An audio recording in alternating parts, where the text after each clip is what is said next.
इस बात का भी आपको ध्यान में रखना कि पिछली बार जब आप स्टिकर लगाते थे, पर्ची लगाते थे, तो जैसे ही आपका नाम आता तो माइक बंद हो जाता था। तो इस बात का तो आपको ध्यान रखना। लेकिन हमारा जो छोटे दल है, निर्दलीय, इनका विशेष रूप से ध्यान रखना है। इस विधानसभा के अंदर अध्यक्ष महोदय, मैं लोकसभा के अंदर हमारे कई साथी जो लोकसभा के अंदर थे, विधानसभा का चुनाव लड़े, लोकसभा और विधानसभा के अंदर आने के बाद हमें एक चीज़ बहुत यहाँ खलेगी कि वहाँ लोकसभा 80, 90, 100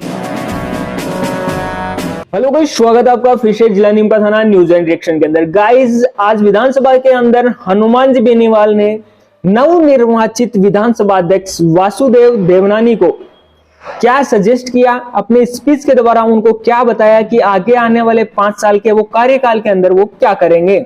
आइए देखते हैं क्या बोला हनुमान जी बेनीवाल ने। सारी पार्टियों ने, हमारे निर्दलीय जितने भी छोटे दल थे, इन सब ने मिलकर जैसे ही आपका नाम अध्यक्ष के लिए घोषित हुआ भारतीय जनता पार्टी की तरफ से, सबने मन बना लिया था कि देवनानी जी अध्यक्ष बन रहे हैं तो हमें डिस्टर्ब नहीं करना, इनको अध्यक्ष करना। क्योंकि आप सबसे ज़्यादा, हमने देखा कि विपक्ष में रहते हुए आपने सबसे ज़्यादा लड़ाई लड़ी, मैं तो आपके साथ रहा हूँ, और मैंने तो ये भी देखा है आपको इनका ध्यान ज़्यादा रखने की बजाय हमारा ज़्यादा ध्यान रखना, क्योंकि पिछली बार आपको बोलने नहीं देते थे। इस बात का भी आपको ध्यान में रखना कि पिछली बार जब आप स्टिकर लगाते थे, पर्ची लगाते थे, तो जैसे ही आपका नाम आता तो माइक बंद हो जाता था।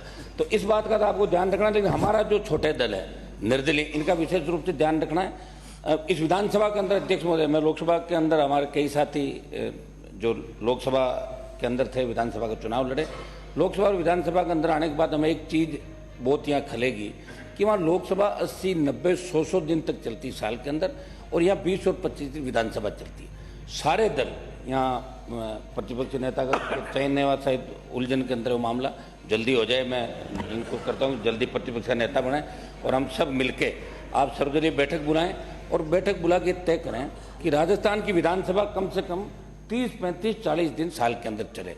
और एक चीज़ ये भी तय करें कि हमारे पास जब हम विधायक बन गए, जब सांसद थे, तो इतने लोग आते हैं कि विधानसभा में मामला उठा लो, लोकसभा के अंदर उठा लो। उनको लगता है कि लोकसभा विधानसभा में जैसे ही मामला उठेगा काम हो जाएगा। लेकिन दुर्भाग्य से देखिए, स्थगन लगता है, पर्ची लगती है, हम यहाँ बोलते हैं और उसके बाद मंत्री जवाब नहीं देते हैं। तो सरकार को, आपको ये नए नियम यहाँ बढ़ाने पड़ेंगे कि विधानसभा के अंदर कोई मामला उठता है, और दूसरा, जिस तरह लोकसभा में 193 के तहत चर्चा होती है, यहाँ भी हम देख रहे हैं पानी, बिजली, विभिन्न विषयों पर कानून व्यवस्था भी चर्चा लगातार होती है। चर्चाएँ भी समय समय पर हो, हाउस ज़्यादा से ज़्यादा चले, तब लोकतांत्रिक मूल्यों की रखवाली हो सकती है। हमें आपसे बड़ी उम्मीद है कि लगातार 3 से लेकर 23 तक आप लगातार जीतते रहे। और हमें यह भी पता है कि आप के दल के कई लोग ये नहीं चाहते थे कि आप जीत के बार बार आओ, लेकिन फिर भी आप आ जाते थे। आपकी बहुत मेहनत थी वहाँ पे आज, और हम तो ये चाह रहे थे कि आप एक दूसरे पद की ओर जा रहे हो, लेकिन चलो यहाँ आके रुक गए। अभी बड़ी बात, विधानसभा अध्यक्ष साहब बन गए। मैंने देखा दिल्ली के अंदर बहुत से नेता जो सीएम की बात करते थे, उनको विधानसभा को अध्यक्ष बना दिए देश के अंदर। खैर, मैं इसमें नहीं जाना चाहूँगा। मैं यही, हम आपको यही आश्वस्त करते हैं कि हम आपका सहयोग करेंगे, और भारतीय जनता पार्टी जो सत्ता के अंदर आई है, जिन मुद्दों को लेकर आई है, मुख्यमंत्री जी भी बैठे हैं, दोनों डिप्टी सीएम बैठे हैं, आप लोग भी जिन मुद्दों को लेकर राजस्थान की जनता ने, जवान किसान आपको वोट दिया, और आपको जिन मुद्दों की वजह से विपक्ष में बिठाया, आप लोग मिलके उनकी भी चर्चा कराएंगे। और आप भी अपने घोषणा पत्र को हूबहू जो घोषणा पत्र लेके आए उसकी पालना कराएंगे। आप निर्देशित करते रहेंगे, और समय समय पे आप हाउस के अंदर कई ऐसे निर्णय भी देंगे जिसे लगे कि विधानसभा अध्यक्ष ने एक नई पहल राजस्थान की विधानसभा। गाइज, आपको हमारी ये लेटेस्ट अपडेट वीडियोज आपको अच्छी लग रही हो तो प्लीज चैनल को लाइक, शेयर और सब्सक्राइब जरूर करें। मिलते हैं जल्दी ऐसी नई लेटेस्ट अपडेट के साथ। तब तक के लिए जय हिंद, जय भारत।